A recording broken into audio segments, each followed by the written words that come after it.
Hey folks, quick disclaimer about Greasy Says, my new show about being a game developer for 15 years who's brown. Okay, Greasy Says contains explicit language, adult situations, and viewer discretion is strongly advised. Right? Greasy Says is supposed to be a comedic take on what it's like to be in the gaming industry from my perspective, but I'm not out here trying to make people feel uncomfortable just for the sake of it. So, to sum it up, I have a potty mouth. Don't let your kids listen to this shit. And kings and queens above 18 only. Let's try that. All right? Lay is... Haha, let's get this party started. High def with the book. Greasy Says.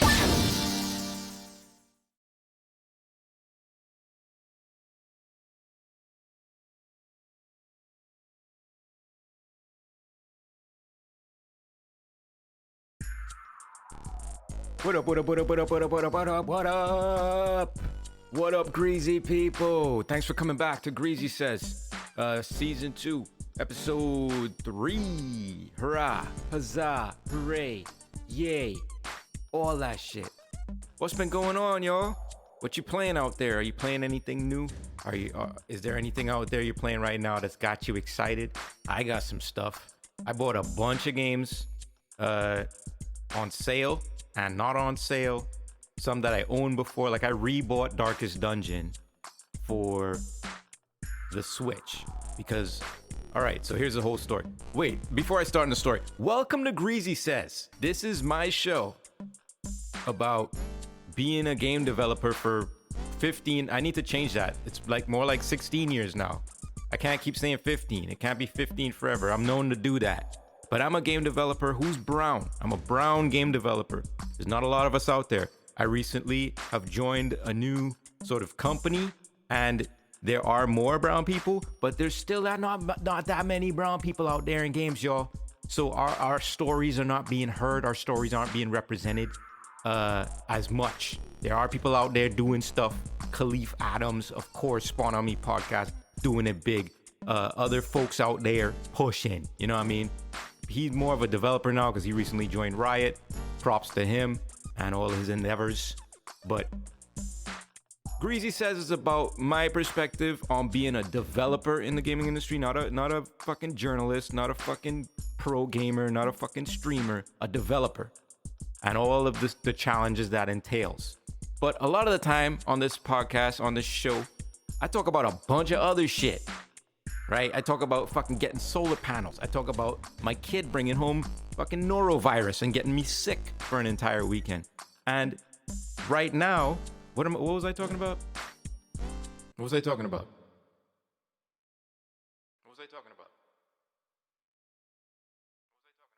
I was saying I'm playing bought a bunch of games. Right? On sale. Some not on sale. Oh, right. So I bought Darkest Dungeon. The first one, with 2 right around the corner. Like, early access is already out. I'm dying to play it, but I don't want to play early access. I want to wait. I don't mind waiting years for this thing to be fucking done. Then I'll play it. So I rebought Darkest Dungeon for the Switch because recently I kind of like, I took it upon myself. I looked at our bedroom, my wife and I's bedroom, and like since we moved into this place, our bedroom has basically just been a fucking big old empty room with a bed in it. There's no charm. It's not cozy. You feel like you're sleeping in a fucking cell. You know what I mean? There's nothing. There's water dripping. There's not actually water dripping, but you could imagine that shit. It's not inviting. It's not cozy. It doesn't make you feel good to sleep in there. You don't want to go in there. So I took it upon myself, being the fucking forward-thinking go-getter that I am as Greasy, aka M-Cue. I took it upon myself to launch a cozification process, a cozification project for our bedroom. So I fucking got some killer drapes. What do you know about drapes? What are your drape lengths? Right off the top of your head, what are your drape lengths? 23. Okay, 23. cool. What's your drape width? Y'all don't know shit. And I got matching, coordinating, fucking, not towel racks, but curtain rods. All right, I got a fucking chair from some lady who like, she was cool and everything. She gave me the chair, but you could see she was sketched out, and she was like, What's your here's the Venmo thing. like I was gonna run off with her fucking chair. Where am I gonna go with your chair, lady? Where am I gonna go? I know we're in this white part of town. I know that we're in this corporate building, and you see a brown guy pull up dressed in all black. Okay, I get that, but I'm not a fucking cat burglar. You don't need to worry about me running off with your fucking chair. I'm gonna Venmo you. I could buy this chair brand new, you fucking idiot. Anyway, she was very nice. She's not an idiot. I apologize immediately for saying that. She's not an idiot. She was very nice. So I got this chair, awesome chair, and that's in the room. I got some new fucking Moroccan style rugs. So when you get out of bed in the morning, it's like, your feet just go, as soon as you get out of bed. I got a candle holder that sticks on the wall. Looks like a fucking leaf and shit. I got it all color coordinated. The shit is coming together is what I'm saying. So I figured, okay, I got this new chair. I'm gonna make a little nook, right? That you could sit in. That me and my wife could sit in. You know what I mean? Close the door. Fucking kid can destroy the rest of the house. But now we have this safe haven. So you sit in a chair and you could read a book if you're into that. Yeah, you could do that. Or you could play Switch. So I bought Darkest Dungeon because I love that game so much, and I could play it anytime, anywhere. And I'm like, if I'm gonna be cozy in the space, I need access to the games I love. So I bought Darkest Dungeon for Switch. It's hard to get used to. I'm gonna admit. I'm not a huge fan of the port. Putting this game, which I've played on PC for years, onto the Switch, the controls have taken a hit. This game is largely about menus. It's largely about flying around with a mouse cursor. Trying to do that shit with the Switch, you end up having to do most of it touchscreen, which kind of takes away from, I don't know, I don't feel as immersed every time I'm blocking my own fucking vision with my giant fucking thumb, blocking half the screen, trying to press a tiny ass, icon on the screen or whatever. So I'm not a huge fan of those controls, but I'm gonna try to learn it because I think Darkest Dungeon Portable is like could be the best thing ever. So I just gotta relearn all of the controls. Isn't it weird how that works though? How when they port a game, sometimes and you've been playing like XCOM, for example, one of my favorite games ever, XCOM 2. If you port that to a console, I feel like my brain would need to be reprogrammed. Like you have to reprogram yourself to play a port on a controller if the game was birthed on PC. Anybody else? What other games out there have you played on PC, or you've played on console and it got ported to PC and you're like, damn, these controls, I could never get used to these controls. Trying to think of some other ones. It took me a while, like when Witcher 2 came out and I finally played it because I hated Witcher. I'll admit, for a while I hated fucking Witcher. I thought the game was stupid. It made no sense. It was way too difficult until a homie of mine kind of brought me off the ledge and was like, listen, you need to fucking play this shit. Shit's fucking rad. So I played Witcher 2 on PC only. You know what I mean? PC all the way. And then when Witcher 3 came around, I was like, oh man, I think I want to play this with a controller. And it took me a while to kind of unlearn all of my keyboard muscle memory and transfer that to controller muscle memory. But when it's the same game, you know what I mean? Witcher 2 to Witcher 3, that was a completely different project, a completely different game. But when you play the exact same game on another console or on on a completely different control scheme, man, it could be hard. Maybe I'm just getting old. My brain can't fucking switch, flip-flop like I used to or something. Maybe I'm getting dumber. All the fucking weed I smoke. Who knows?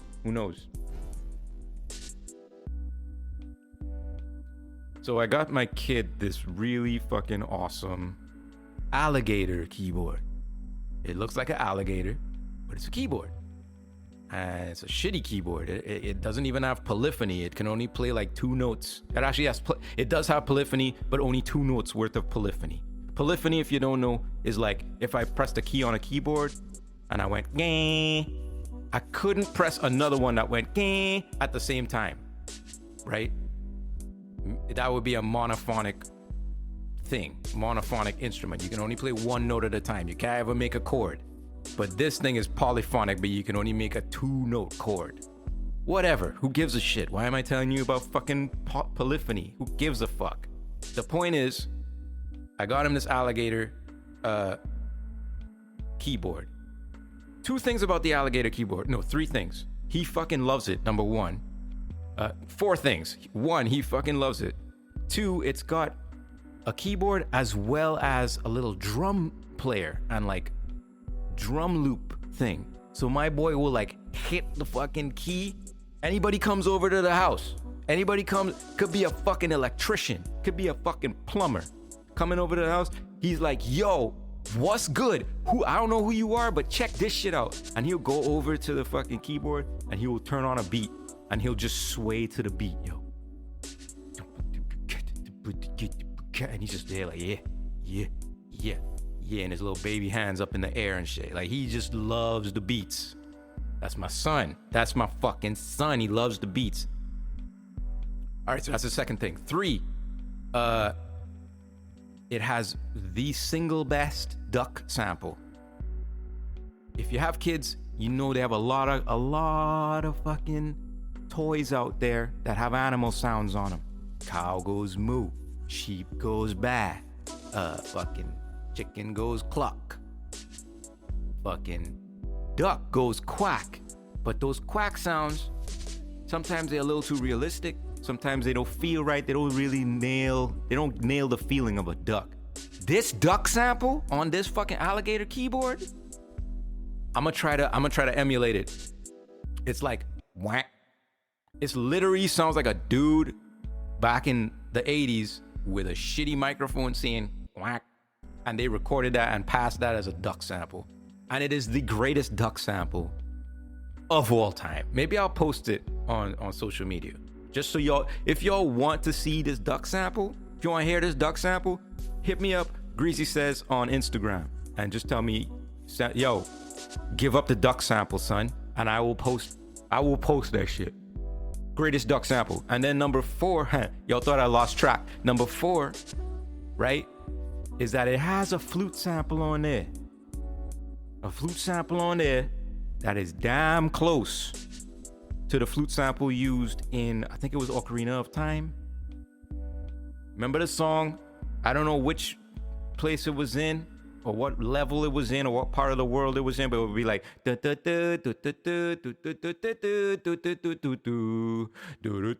what I'm talking about. You know that fucking song. Your mind just went click right back to fucking Zelda. And I can play that shit on that alligator keyboard, and the shit sounds magnificent. It's almost like y'all didn't even need to do all that crazy production stuff at Nintendo. Just buy the alligator keyboard and use that for all your songs. All your songs made on the alligator keyboard. I'll loan it to you. I'll lend it to you, Nintendo. Y'all can rent it from me out. I mean, I'm gonna charge you. I'm gonna charge you, but you could rent it from me. You know, before y'all get bought by Disney, you might want to rent some alligator keyboards. I'm just saying. I'm here for you. I'm here to help you out. Okay. Today's key. Fill it up. Fill it up. Need more greasy in my cup. Get it. Fill it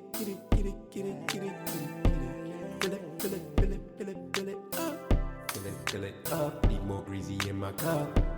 Fill it up. Need more greasy in my cup.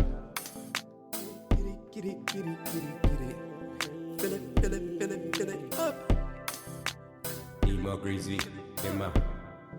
Need more greasy in my cup. Emma. Get it. Fill it up.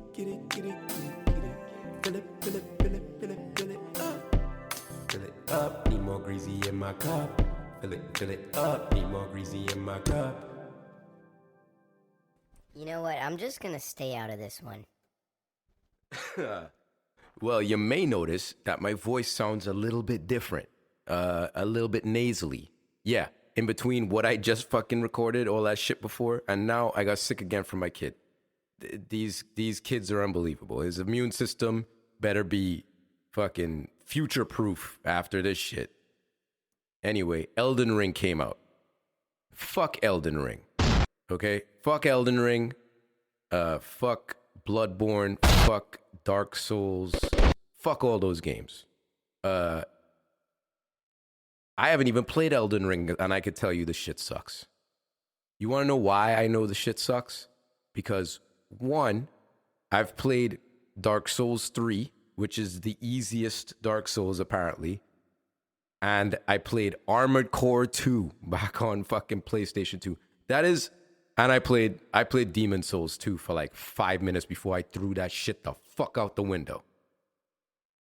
I don't like From Software games. They have become very beautiful. They've become... I shouldn't say From Software games because I don't know if they make other shit too, so I don't want to just shit on their whole catalog.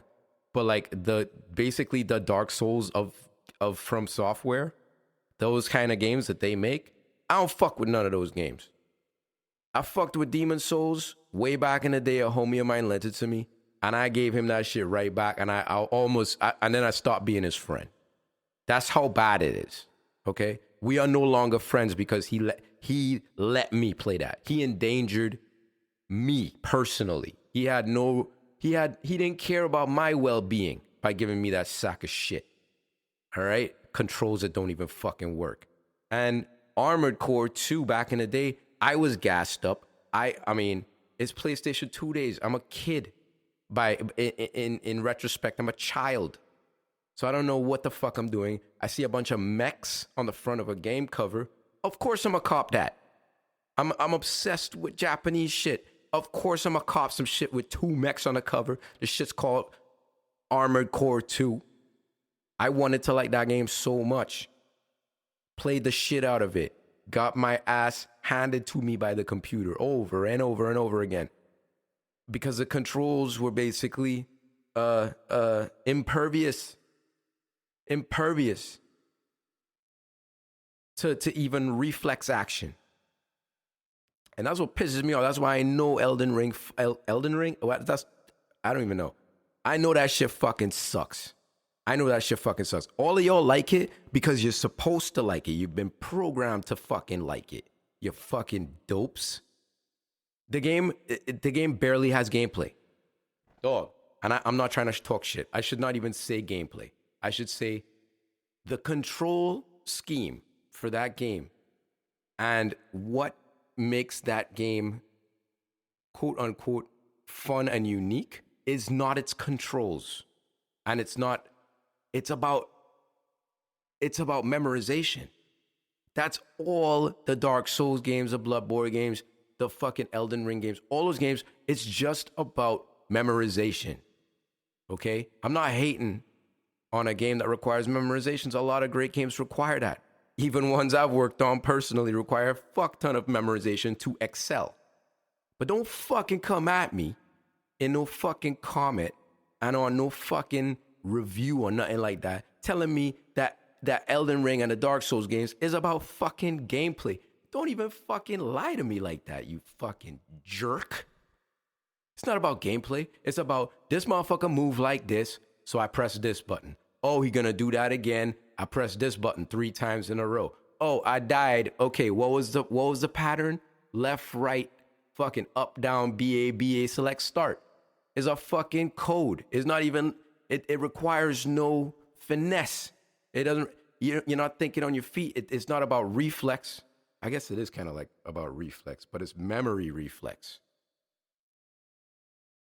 I'm not gonna go back on what I said. Fuck that. That game, Elden Ring fucking sucks.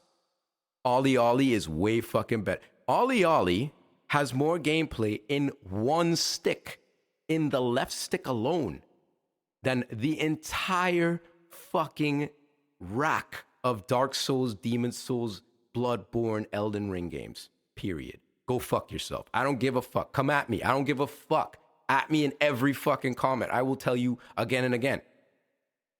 You could tell me all kind of shit. You could insult my moms. You could tell me my breath stinks. You could tell me I shouldn't be wearing them jeans. They way too tight for an old fuck. Like, you go at it. Go crazy. I don't give a fuck. I'm not going to change my mind. Those games blow. They blow, and you all like them now because you have been programmed to like them. The media has programmed you to fucking like them. No one has fun playing those fucking games. Who has fun? It's a stress fest. It's a fucking stress fest. Y'all got me heated up. I'm gonna fuck my own voice up.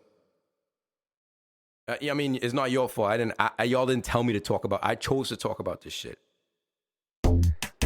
This is obviously personal. Someone's in their feelings. And I know all of y'all out there love the graphics, right? From Software they have been very intelligent about how they put this series through its paces, these types of games through their paces.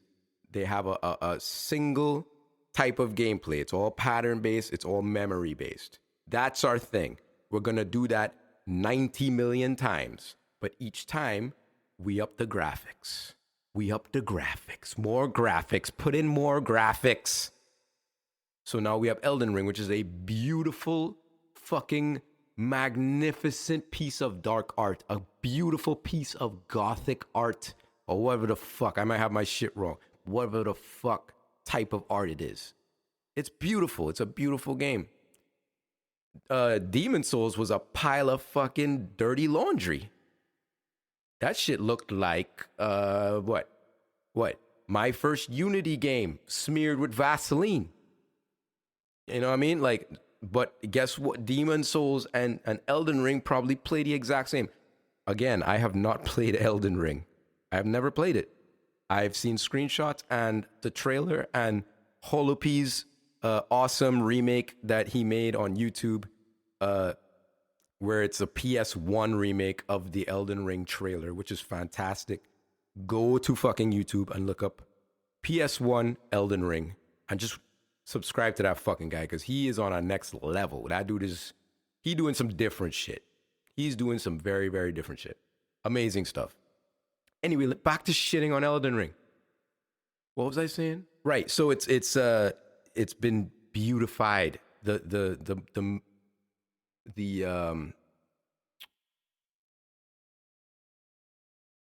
recipe has been refined, but it's still a fucking potato salad. Yeah, the potato salad looks amazing. It has all kinds of accoutrement. It has sprinkles of this, a dash of this. It has a virgin's blood sample. It has the cure for fucking COVID in it. But it's still potato salad. Don't fucking come to the cookout and tell me that's not potato salad. Yeah, it have all this shit sprinkled in it, but it's still potato salad. I'm gonna eat it, and if I eat too much, I'm not gonna have room for the chicken and the fucking steaks and shit and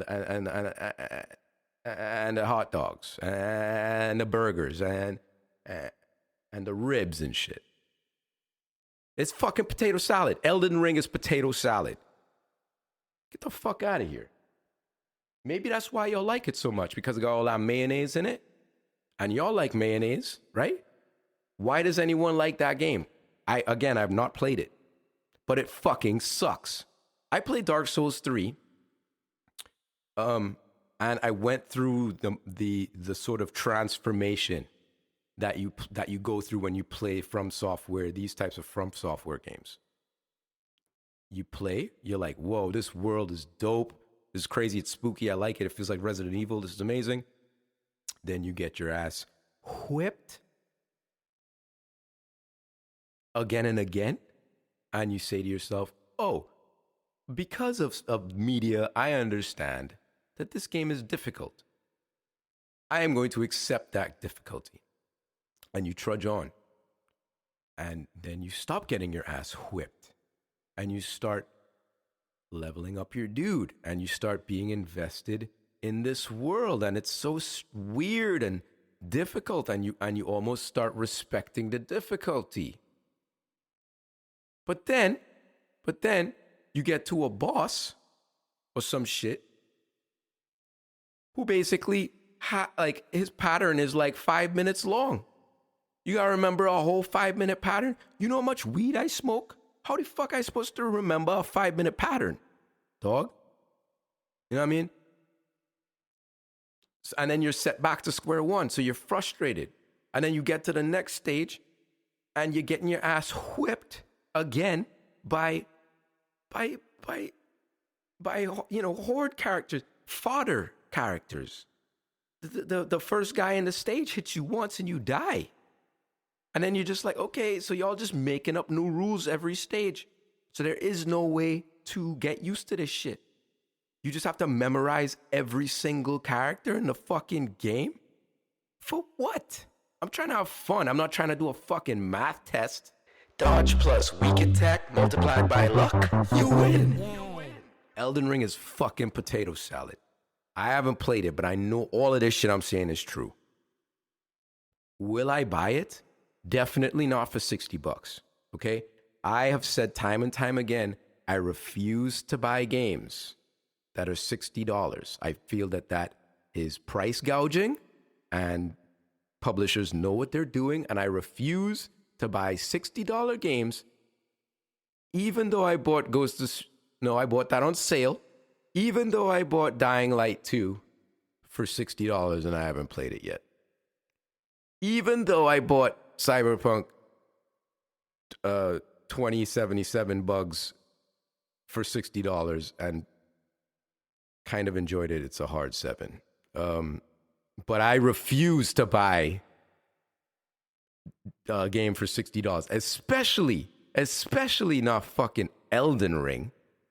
Get me when that shit comes on greatest hits, because it will, because all you dumb jackasses out there just eating the shit up, tweeting about it, taking screenshots, streaming it, fucking masturbating to it. I don't know what you do. I don't know why it gets you off so hard. But when all of y'all buy it and the shit can be $20, maybe, a fucking sliver of a maybe, I'll buy it and play it. But chances are I won't, because you're supposed to get smarter with age. And I've been burnt 3 times by these fucks. I refuse to be burnt again. I will be over here playing fucking other real games that are way more fun and way less stressful. I don't need stress in my games, unless, of course, you're talking about Darkest Dungeon. Stress in that game is totally fine. That game can do no wrong. I still haven't gotten the second one because it's still in early access. And again, I may be a hypocrite because I say I don't buy $60 games and then I go out and I buy $60 games. Granted, I don't fuck with early access, even though I played The Forest for 2 years straight while it was in early access. And I've also played several other games in early access. I am slightly hypocritical, but I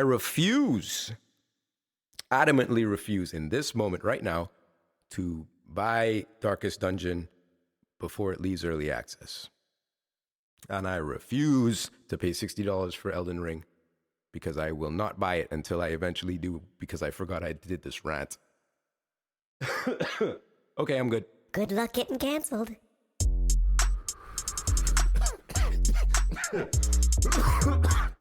Weed notes. I haven't done a weed notes in a while, man. And I got a lot of strains. It's just I haven't been doing the podcast, so I don't have as many strains right now to break down for you. I had some fire ones over the last month or something. But the one I just loaded up right now in my vape, I'm warming it up right now.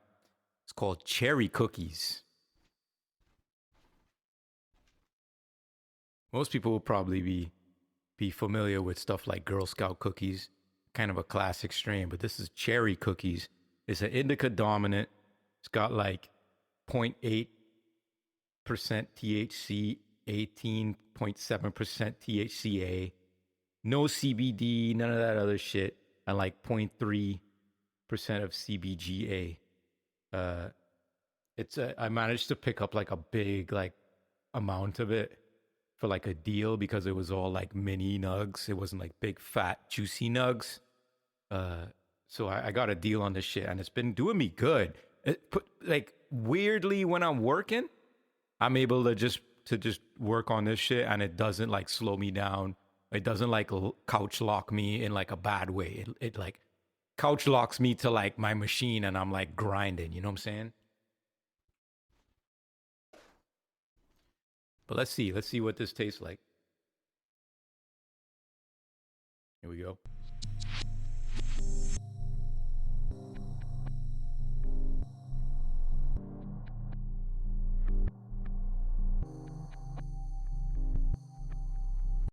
Yeah, that was a big draw. I did a big draw right there.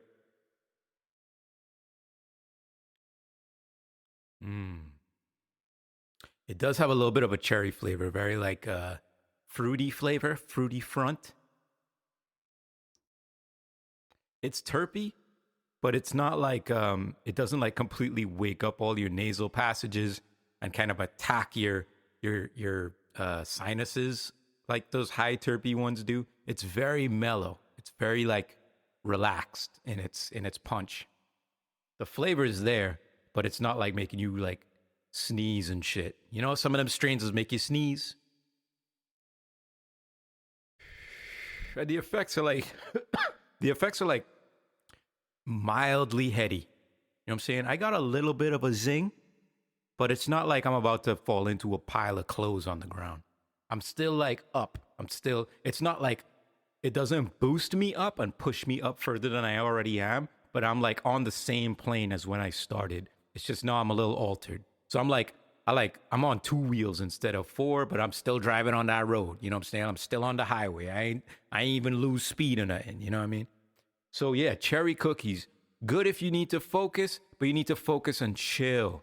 So like next, you know, you're beating your head against a problem. Maybe you're working on a game and you're trying to, like I've been doing recently, trying to hook up a blueprint or do some kind of crazy logic and you can't figure it out. You take one of these and you'll be able to just glide through that frustration.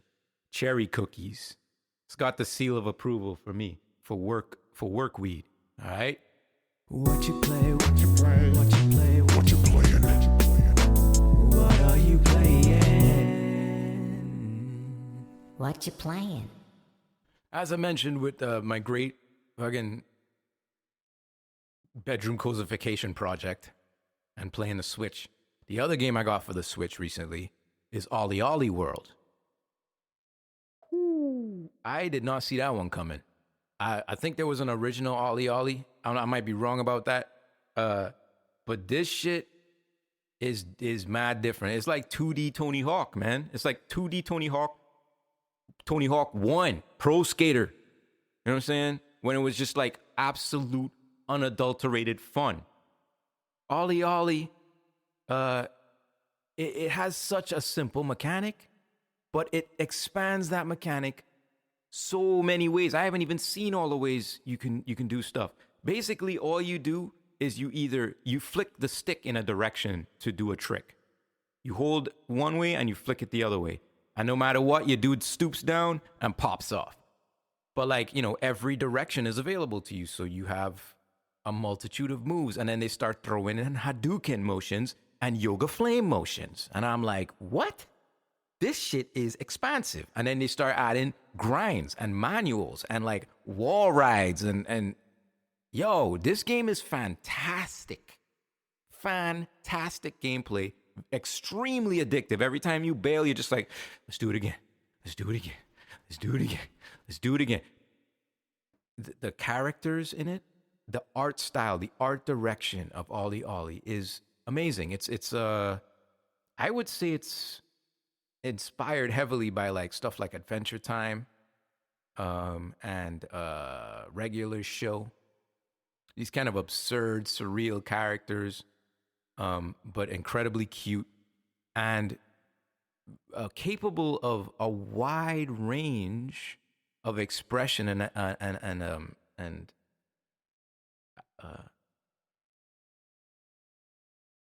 identification, for lack of a better word. Like your sense of identity. You can create a character that looks just like you, or, you know, a green person with purple hair and they wear a skirt and a jean top with tall socks and shit. Like you could really go all out with the fashion. There's a million different outfits that you can wear and unlock and stuff. But like some of the crazier characters, like the non-human characters, are incredibly imaginative, man. And that's what just reminded me of Adventure Time. That show has always been incredibly imaginative. What's the other one? Steven Universe, them kind of things. It has that vibe to it. But let's get down to the sound on that fucking thing. Yeah, all the grind sounds, all the board sounds, the sound effect, the sound design work is very, very good. Even the way they chose to do speech stuff where they just concatenate these sort of vocal blasts, like Simlish or like old school Mario games and shit, where Miss fucking Princess Peach would just be like, and Toad would be like, you know what I mean, depending on the synth they designed for that thing's voice. So it has that same approach to dialogue, vocalization, I should say, not dialogue. Right, so that's the sound design part, that's the VO part, that's awesome. But the music, y'all. Oh my God. I like the first time I turned it on, I was just like sitting there, my neck was breaking. I was bopping that shit so hard. The music is so dope. There's parts in there where like dudes be putting on just a straight up gospel solo on the keyboard over these beats. There's crazy swung Dilla style beats. There's like, it's like the most fun but grimy, lo-fi, hi-fi. It just captures everything. This is the best soundtrack ever in a game. I might be exaggerating, but that's how I feel right now. I'm in my feelings about this game. I fucking love the soundtrack on this game. I want to follow every single producer, every single composer that made a track for that game. Holy shit, it's the shit. It's the shit. Woo, Ollie Ollie is great, y'all. Go out and buy that shit today. Okay, this is future me again, the one that was shitting on Elden Ring, that version of me. Still think Ollie Ollie is the best. And I just recently got to a point where I started using grabs. I didn't even know there were grabs, and I knew about tricks. I knew about advanced tricks. I knew about even special tricks where you got to do a fucking Zangief 360 pile driver on your left stick. You got to be so nimble on this fucking game. And then they added grabs. They used the right stick out of nowhere. Gonna do grabs now. Then I learned to my fucking shock and awe that the L and R buttons are also to rotate. So boom, now you've added the ability to do 180 to 360 to 520 to 7 to however many spins on top of the tricks you're doing with the left stick and the right stick. This is Tony Hawk all over again, y'all. I can't recommend this fucking game enough. My voice is going, so I need to get the fuck out of here. But this might be one of the games of the year for me. And it just started, so there's plenty of time for it to get dethroned. But god damn it, when you need a quick thing to play, it's the best. And it sure as fuck is better than Elden Ring. Which I haven't played, by the way.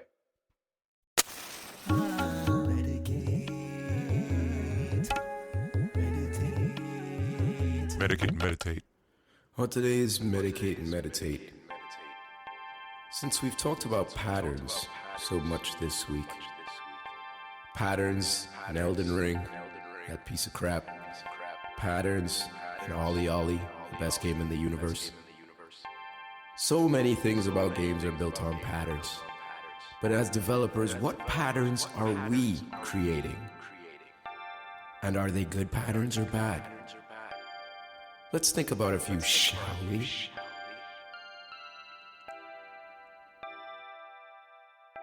How many times have you told yourself, I should really get up and stretch my legs, or I should really take a walk outside? But then that task, that one thing, that one bug, that one issue, that one creative spark keeps you glued to your desk, keeps you glued to your workstation. That's a pattern that can sneak up on us. That's a pattern that can become very familiar. And I urge each and every one of you devs out there to break that pattern every now and again. And break that pattern so often that it becomes a new pattern, where you take care of yourself first and the game second.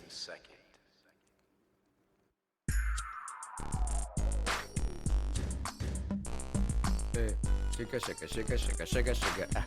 Shaka, shaka, shaka, shaka, shaka, shaka, ah. Who? That is he.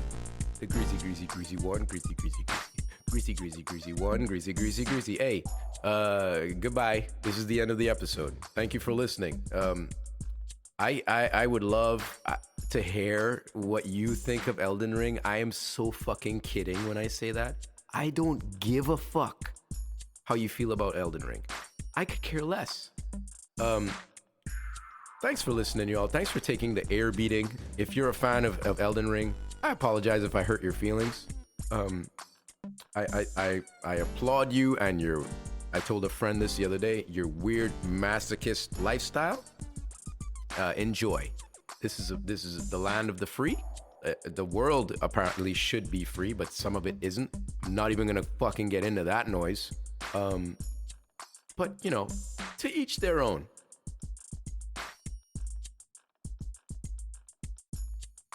I have no listener comments this week, I don't think. Unless I forgot someone. If I forgot you, I apologize. But feel free to hit me up. And all of my listeners out there, all my greasy people, hit me up on social media. TikTok, Instagram, Facebook under the name Greasy Says. That's GreasySays.